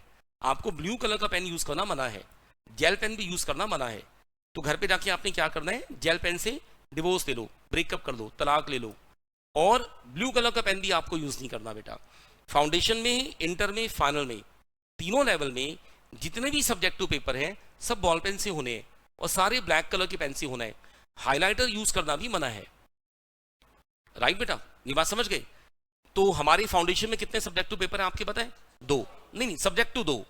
मैथमेटिक्स एमसीक्यू है, इको एमसीक्यू है, सब्जेक्टिव है अकाउंट्स एंड लॉ।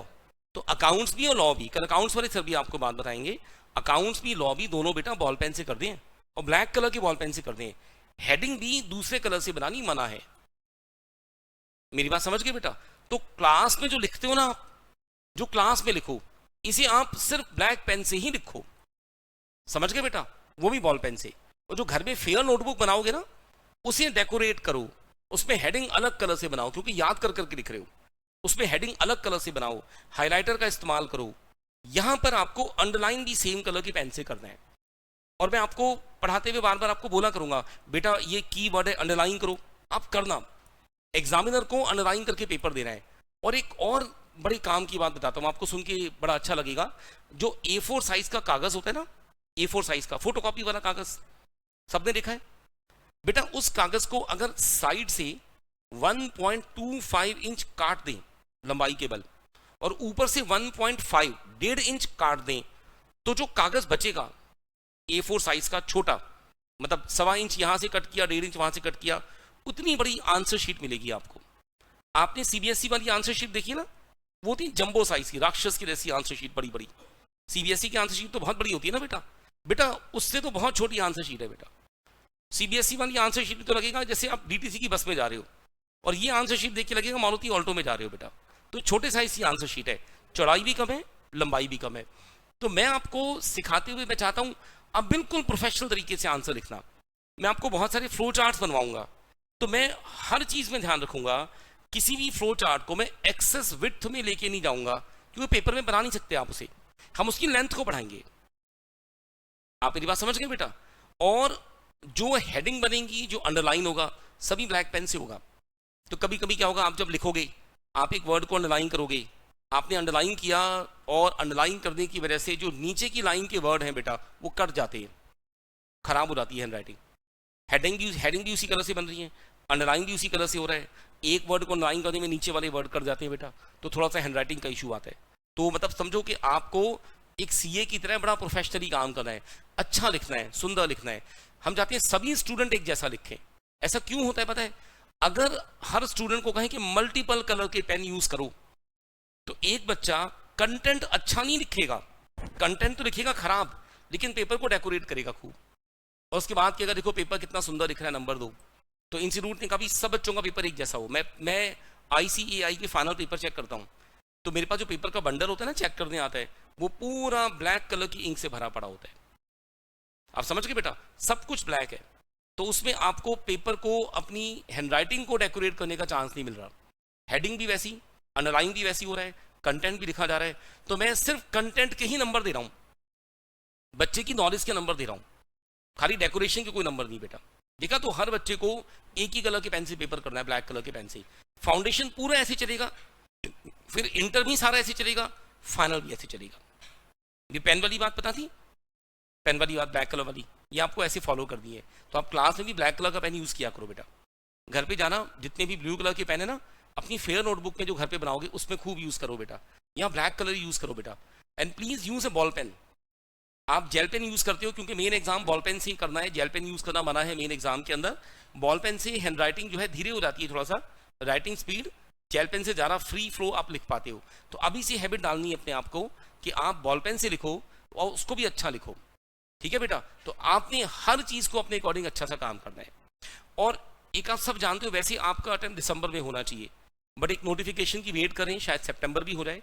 तो मैं चाहूंगा जब आप पढ़ोगे ना, डे 1 से, आज से ही खूब मेहनत से पढ़ो। ये सोच के रखो कि मेरा एग्जाम सितंबर में हो तो मैं पूरा तैयार हूं। अगर आपका एग्जाम सितंबर में नहीं भी हो, दिसंबर में भी हो, तो सितंबर से पहले पूरी तैयारी करके रख लो। सितंबर के बाद एक और रिवीजन करके जाओ। घर पे चीजों को बार बार याद करना। मैं आपको लॉ सारा सिखा के भेजूंगा, लॉ बिल्कुल नया है, हमें सबसे ज्यादा मेहनत करनी होती है। और पूरे इंडिया में सबसे ज्यादा बच्चा लॉ में ही फेल होता है, क्योंकि लॉ पहले कभी नहीं पढ़ा। फिर हमारी सोच कैसी होती है, एक अच्छे इंसान जैसी। हम कहते हैं बूढ़े आदमी को सीट देनी है, हर कोई कहता है हाँ जी सीट देनी है, हम वही नंबर काट लेते हैं। हम तो नहीं कह रहे सीट दो, है ना बेटा? जो मैंने आपको एग्जाम्पल दिया था, क्या उस बूढ़े आदमी को सड़क पार करानी है? लॉ नहीं कह रहा। तो आपको अपनी थिंकिंग सीए जैसी बनानी है। जैसी आपकी थिंकिंग वैसी बनी, आंसर अच्छे लिखोगे बेटा, मार्क्स बहुत अच्छे हो जाएंगे, बढ़ते जाएंगे।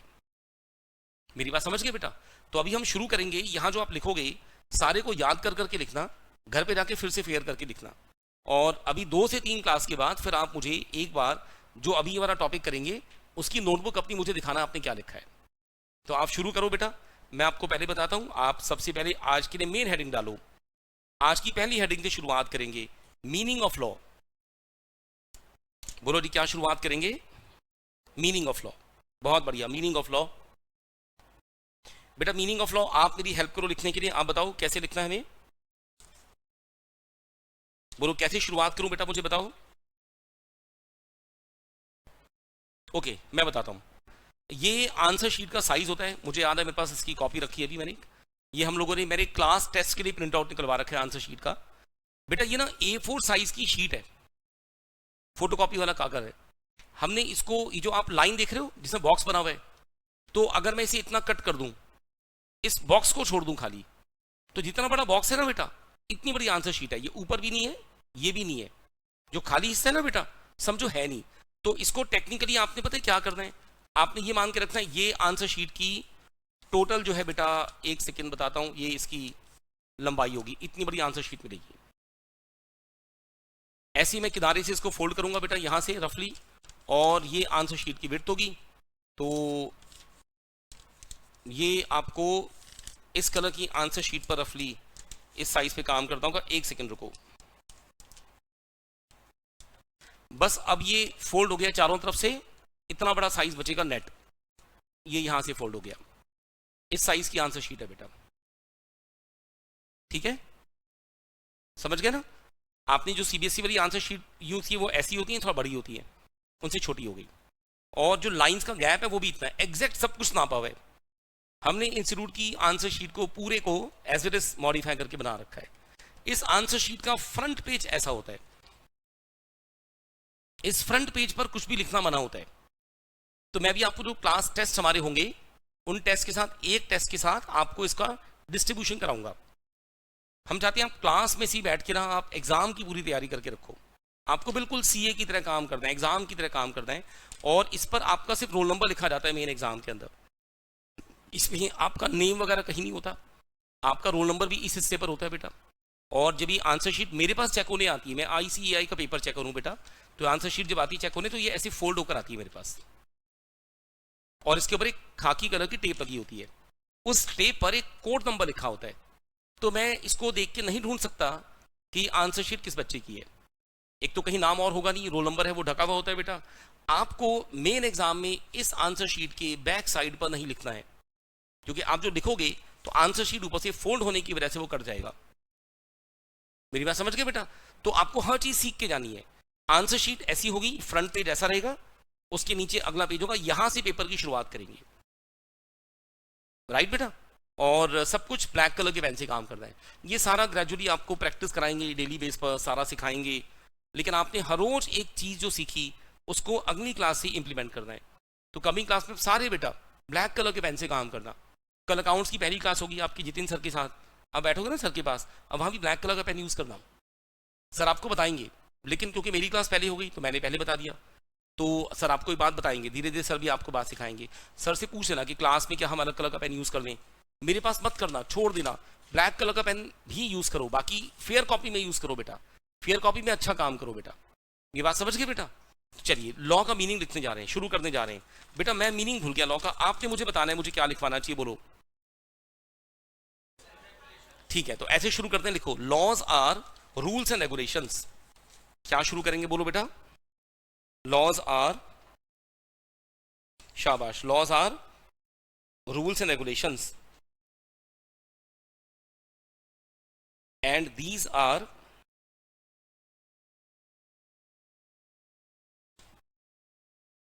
also known as, हाँ बेटा क्या कहते हैं इन्हें, नॉर्म्स। बहुत बढ़िया, these are also known as norms। आगे बेटा, these are created for, किसके लिए बनाते हैं बेटा, बोलो। बहुत अच्छी बात, these are created for society। और एक बात कुछ और बताओगे बेटा, और क्या लिखूं इसके अंदर, शाबाश। तो लिखो there are 3 sources of law, there are 3 sources of law.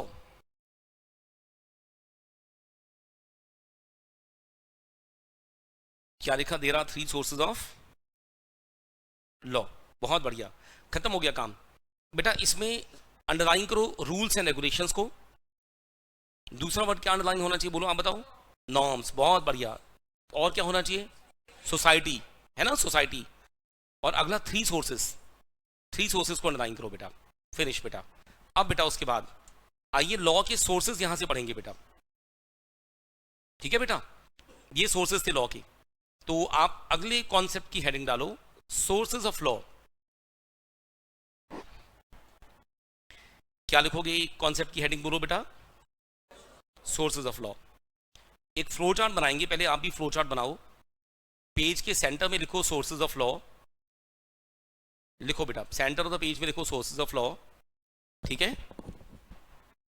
इसको 3 पार्ट्स में डिवाइड करो, बोलो कितने पार्ट में डिवाइड किया, शाबाश 3। पहले वाले में चले बेटा, पहले वाले में क्या लिखोगे, बोलो, लेजिस्लेचर। फर्स्ट में आपने क्या लिखा, बोलो बेटा, लेजिस्लेचर। सेकंड में क्या लिखा, कोर्ट्स।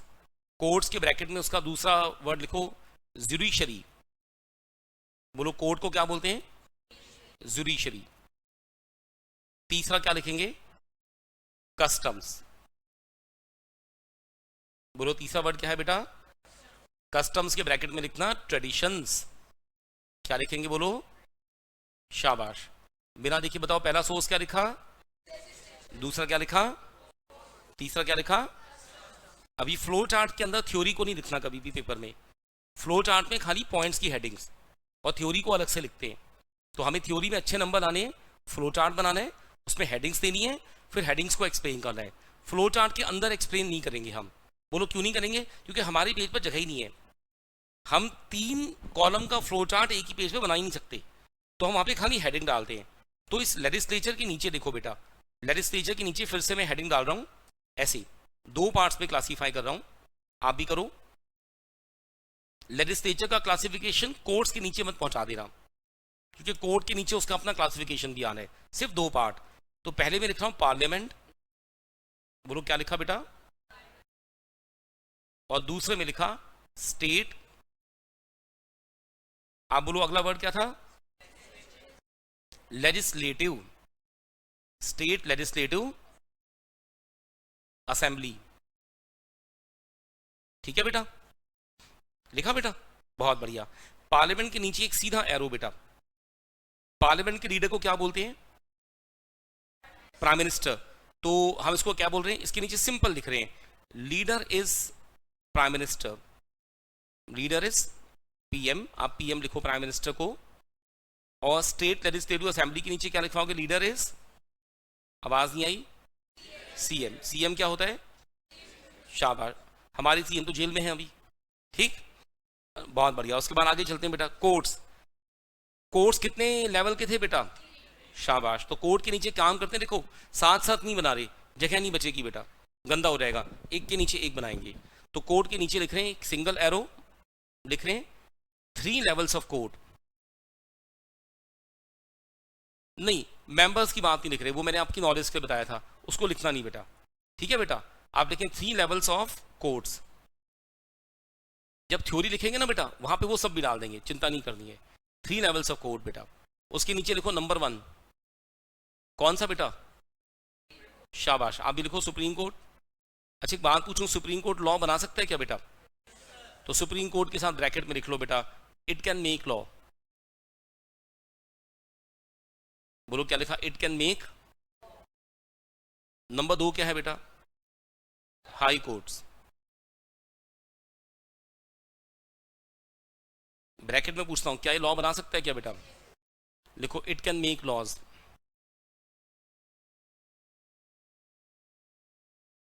नंबर 3 क्या है बेटा? District courts.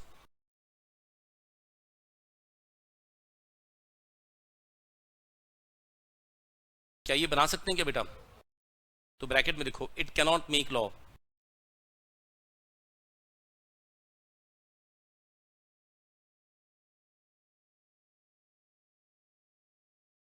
ठीक है बेटा, कस्टम्स एंड ट्रेडिशंस की ऊपर चलते हैं। यहां तक हो गया बेटा? कस्टम्स एंड ट्रेडिशंस कहां से बनते हैं बेटा? रिलीजन से बनते हैं बेटा। तो हम इसके नीचे एक लाइन लिखेंगे, सिंपल, खाली 2 वर्ड लिख रहे हैं, दीज आर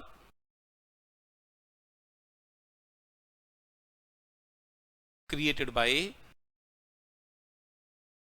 रिलीजन। ये आपके रिलीजन से, आपके धर्म से बनते हैं बेटा।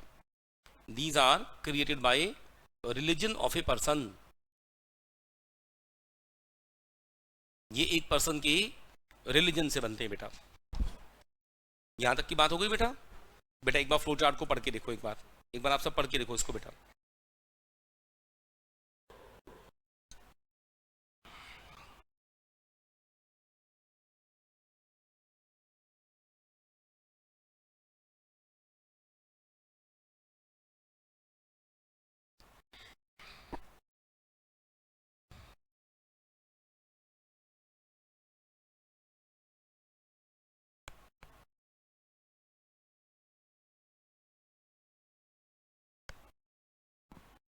पढ़ा बेटा?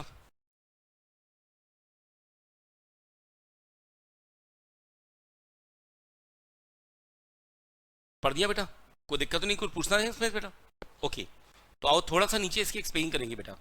बेटा आज ना आपको सिर्फ लेजिस्लेचर के बारे में एक्सप्लेन करवा रहा हूं। आप इसके नीचे लिखो बेटा, हेडिंग डालो, दोबारा से हेडिंग डालो, लेजिस्लेचर।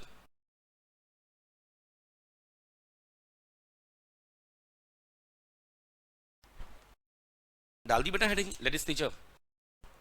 बेटा मुझे बताओ, जो लेजिस्लेचर है वो फ्लो चार्ट में तो हमने हेडिंग बनाई है, तो लेजिस्लेचर के दो हिस्से हो गए ना बेटा, एक तो हो गया पार्लियामेंट, एक हो गया लेजिस्लेटिव असेंबली।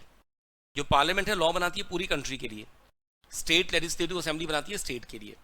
फिर पार्लियामेंट के फिर से दो हिस्से, एक लोकसभा एक राज्यसभा। कोई भी लॉ बनता है दोनों बनाती है, वो लोकसभा से भी बनता है राज्यसभा से भी बनता है, तब बनता है।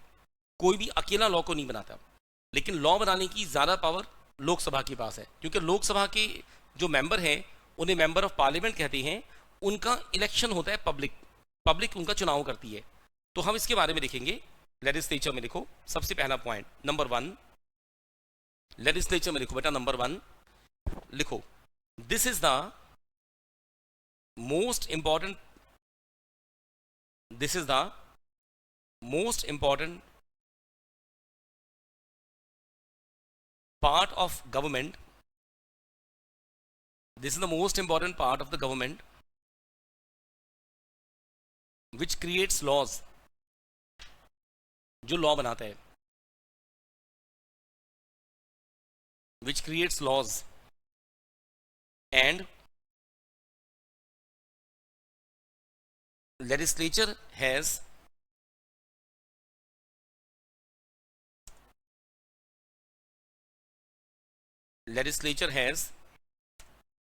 two segments,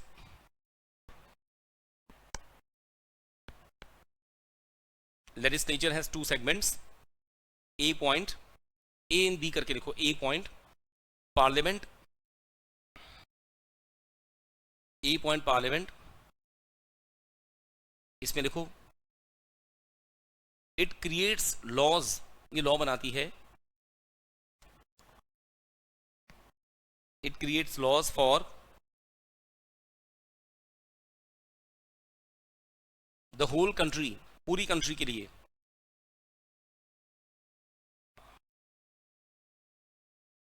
whole country. इसी में आगे बेटा, parliament has two segments,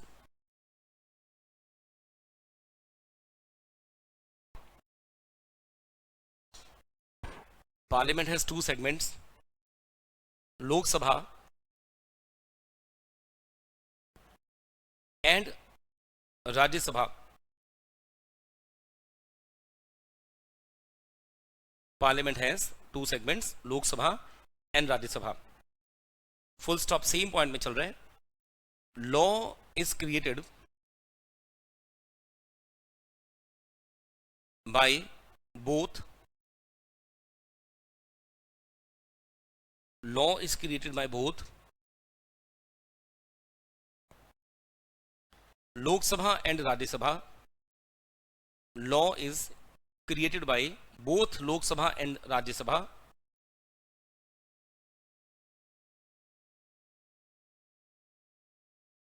Lok Sabha and Rajya Sabha. Although Lok Sabha has more powers,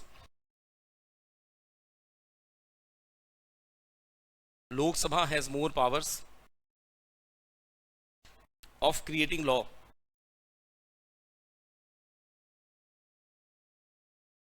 Lok Sabha has more powers of creating law. The members of, full stop, the members of Lok Sabha, same point beta, the members of Lok Sabha are elected by, members of Lok Sabha are elected by the, इनका election कौन करता है, are elected by the public, members of Lok Sabha are elected by the public। Finish बेटा, अभी हो गया काम खत्म बेटा। अब अगला पॉइंट, बी पॉइंट, क्या लिखेंगे इसकी हेडिंग बोलो बेटा। ठीक है, लिखो state legislative assembly, state legislative assembly.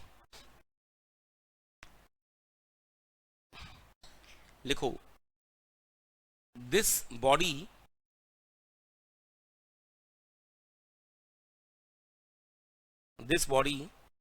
creates laws, this body creates laws for a state government, ये स्टेट गवर्नमेंट के लिए लॉ बनाती है.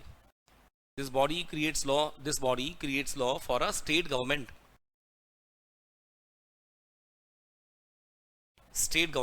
and the laws will be applicable within the state. Laws will be applicable within the state.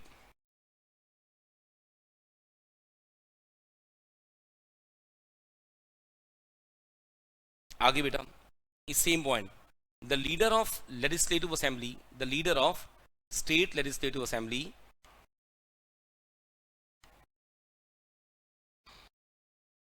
the leader of state legislative assembly is known as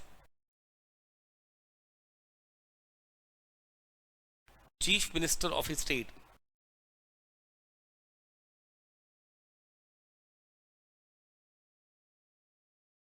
Is known as chief minister of his state, and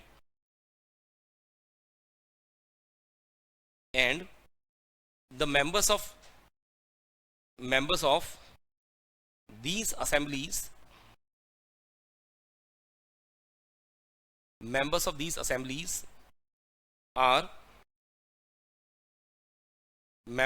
assemblies are known as MLA.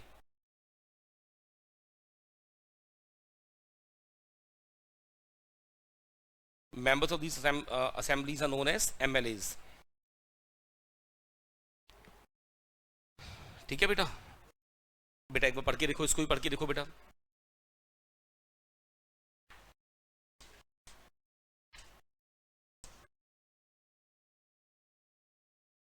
हाँ लिख सकते हैं, बिल्कुल लिख सकते हैं, कोई दिक्कत नहीं.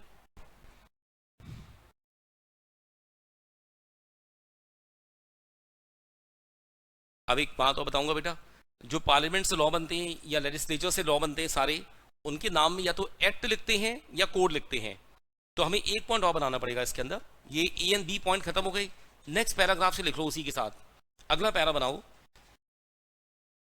द लॉज क्रिएटेड बाय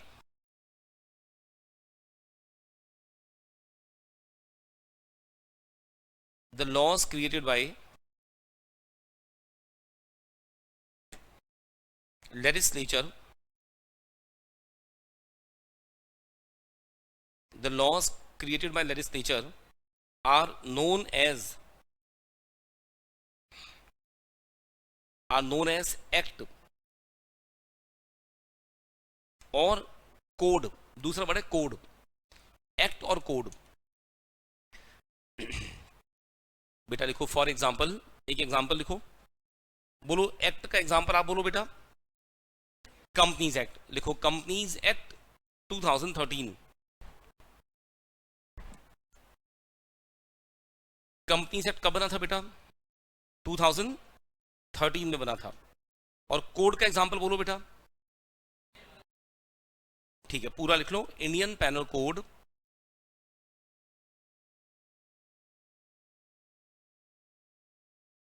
1860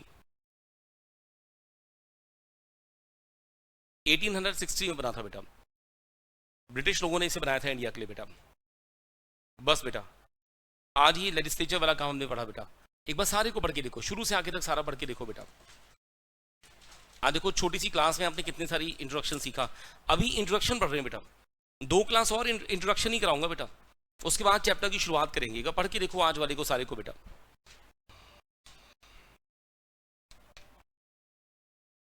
देखो ना, पढ़ के देखो.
हाँ जी, देखा पढ़ पढ़ के समझ में आ रहा है सारा, याद रहेगा बेटा। लॉ आपकी लाइफ में, आपके प्रोफेशन में पूरे में काम आते हैं बेटा। आप चाहे जॉब करो या आप प्रैक्टिस करो। सीए पता है दो तरह से काम करते हैं, चार्टर्ड अकाउंटेंट्स दो तरह से काम करते हैं। एक तो या तो कहीं जॉब करते हैं किसी कंपनी या किसी बड़े बिजनेस के अंदर, या अपना ऑफिस खोल के बैठते हैं, प्रैक्टिस करते हैं, अपने क्लाइंट्स को सर्विस देते हैं। दोनों केसेस में आपको लॉ हर जगह यूज करने हैं। आप सीए बनकर जॉब करो तब भी लॉ का यूज होगा बेटा, आप सीए बनकर अपना ऑफिस खोलो, प्रैक्टिस करो, तब भी आपके लॉ का यूज है। दोनों केस में आपको रूल्स रेगुलेशंस हर तरह के पता होने चाहिए। फाउंडेशन में जब आप लॉ पढ़ते हो तो आपको 6 लॉ पढ़ाए जा रहे हैं, 5 मेन लॉ पढ़ाए जा रहे हैं। छठे लॉ का सिर्फ इंट्रोडक्शन दिया जा रहा है, जिसका इंट्रोडक्शन दे रहे हैं वो है कंपनीज एक्ट। जो कंपनीज एक्ट है वो आपको सीए इंटर और सीए फाइनल में सीखना है। तो हम लोग इंटर और फाइनल वाले बच्चों को कंपनीज एक्ट नाम का लॉ सिखाते हैं पूरा, वो उनके लिए पूरा मेन लॉ है बेटा। आप जो पढ़ रहे हो बेटा वो है इंट्रोडक्शन, और आप 5 लॉ बेसिक पढ़ते हो पूरे सारे जो आपको यहाँ पर यूज करने हैं बेटा। तो आप 5 लॉ यहाँ पढ़ोगे, इंटर में कंपनीज एक्ट पढ़ोगे मेनली, और 4 नई लॉज और सीखोगे। सीए फाइनल में आने के बाद फिर कंपनीज एक्ट पढ़ोगे। कंपनीज लॉ बड़ा है, उसको आधा आधा करके 2 जगह डाला रहता है सिलेबस में, और फाइनल में 5 लॉ फिर से पढ़ते हैं। टोटल अपनी पूरी सीए की जर्नी में आप लगभग 17 लॉ पढ़ोगे। फाउंडेशन इंटर फाइनल में 17 लॉज पढ़ने बेटा। इंडिया में गवर्नमेंट ने इंडिया को चलाने के लिए 22,000 मेन लॉ बनाए हुए हैं। देयर आर 22,000 लॉज जो एक्टिवली हमारी जिंदगी में काम करते हैं, 22,000 लॉ। इसमें 3 से 4,000 लॉ हमारी सोसाइटी में कहीं ना कहीं डेली लाइफ में हमारे पास काम आ रहे हैं। 22,000 लॉज हैं, जिसमें से कुछ लॉ हैं जो कम काम आते हैं, बट उन चीज़ों के भी लॉ हैं। जैसे कोई आदमी बैंकक्रप्ट हो जाए, इंसॉल्वेंट हो जाए, उसके लिए भी हमारे पास लॉ है। ऑल्दो हर बिजनेसमैन इंसॉल्वेंट नहीं होता, हर बिजनेस बैंकक्रप्ट नहीं होता बेटा। तो हमारे पास इंडिया में थाउजेंड्स में लॉज हैं बेटा। आप as a CA business law पढ़ते हो, आप पढ़ते हो लॉ का वो हिस्सा जो बिजनेस करना सिखाता है। पार्टनरशिप फर्म्स कैसे बनती हैं, गुड्स कैसे बेचते हैं, कंपनी कैसे बनाते हैं, कोई अग्रीमेंट बनाना हो, कॉन्ट्रैक्ट बनाना हो कैसे बनता है। एक आपने वर्ड सुने होंगे बिल ऑफ एक्सचेंज, वो कैसे बनाई जाती है, आपको बनाना सिखाएंगे। आपने बिल ऑफ एक्सचेंज की जर्नल एंट्री सीखी है, आपको बनाना सीखना है। प्रॉमिसरी नोट कैसे बनते हैं, तो आप इन सब का लॉ यहाँ पढ़ते हो बेटा। तो लॉ जो है ना वो हमारे पास फाउंडेशन इंटर फाइनल तीनों लेवल में पढ़े जाते हैं। यहाँ पर बिजनेस लॉ का बेसिक शुरू हो गया आपके लिए। 2 क्लास और इंट्रोडक्शन सीखेंगे, उसके बाद पहले मेन चैप्टर की शुरुआत करेंगे बेटा। आज वाले में से कोई भी डाउट आपके मन में हो, कुछ भी पूछता हूँ, पूछो बेटा। तो चलो 5-6 मेन बातें बता दो फिर। लॉ के कितने सोर्सेज हो गए बेटा? 3। और इनमें आप बताओ तीनों सोर्स में आपको क्या लगता है कौन से सोर्स से इंडिया में सबसे ज्यादा लॉ बने होंगे? लेजिस्लेचर से बनते, पार्लियामेंट बनाती है बेटा। जिन बातों पर पार्लियामेंट लॉ ना बनाए या वो पीछे हट जाए, लॉ नहीं बनाना चाहती, वहां कोर्ट्स को बीच में आना पड़ता है। और जो कस्टम है ना बेटा, वो तो पर्सनल बातों के लॉ होते हैं बेटा। बिजनेस चलाने के लॉ कस्टम से नहीं बनते, कस्टम से बनते हैं मैरिज के लॉज, डिवोर्स के लॉज, किसी बच्चे को अडॉप्ट करना, गोद लेना हो, एक इंसान के मरने के बाद प्रॉपर्टी का बंटवारा कैसे होगा, ये पर्सनल लॉ से चलता है बेटा। बाकी कॉमन जिंदगी के ज्यादातर लॉज पार्लियामेंट बनाती है। कोर्ट पार्लियामेंट के बने हुए लॉज को अप्लाई करवाता है। जब पार्लियामेंट के बने हुए लॉ अप्लाई होने बेटा, कोर्ट ने पूरा कराता है, कोर्ट ने अप्लाई करने का काम करता है। जब कोर्ट पार्लियामेंट के लॉज अप्लाई करता है तो कहीं कहीं पर उसको लगता है कि पार्लियामेंट के लॉ अधूरे हैं, लॉ में कुछ कमी है, तो वो अपने आप लॉ बना सकता है। कमिंग क्लास में आपको जुडिशरी के बारे में बताऊंगा, कोर्ट केसेस से लॉ कैसे बनते हैं, और एक केस आप ढूंढने की कोशिश करना, ट्रिपल तलाक छोड़ देना और गे मैरिज छोड़ देना। 2 एग्जाम्पल मैंने बता दिए। कोई ऐसा केस जहां कोर्ट ने लॉ बनाया हुआ ढूंढने की कोशिश करना बेटा। ठीक है बेटा, आज वाले में से कोई पॉइंट पूछता हूं। चलिए तो नेक्स्ट टाइम मिलते हैं। प्रेफरेबली मेरी क्लास, आपकी क्लास होने से पहले अगली आपका एक अकाउंट से निको की क्लास आपकी होनी है बेटा। उसके बाद फिर मेरी क्लास आपके साथ फिर पड़ेगी ऐसी। ठीक है, लॉ की क्लास में हमें कैलकुलेटर नहीं चाहिए, कोशिश करना ब्लैक कलर का पेन कैरी करना। ठीक है, ब्लू कलर के पेन का क्या करोगे बोलो, घर पे ब्रेकअप कर दोगे, राइट बेटा। फाउंडेशन इंटर फाइनल सब ब्लैक कलर के पेन से होना है। चलिए, गुड डे बेटा।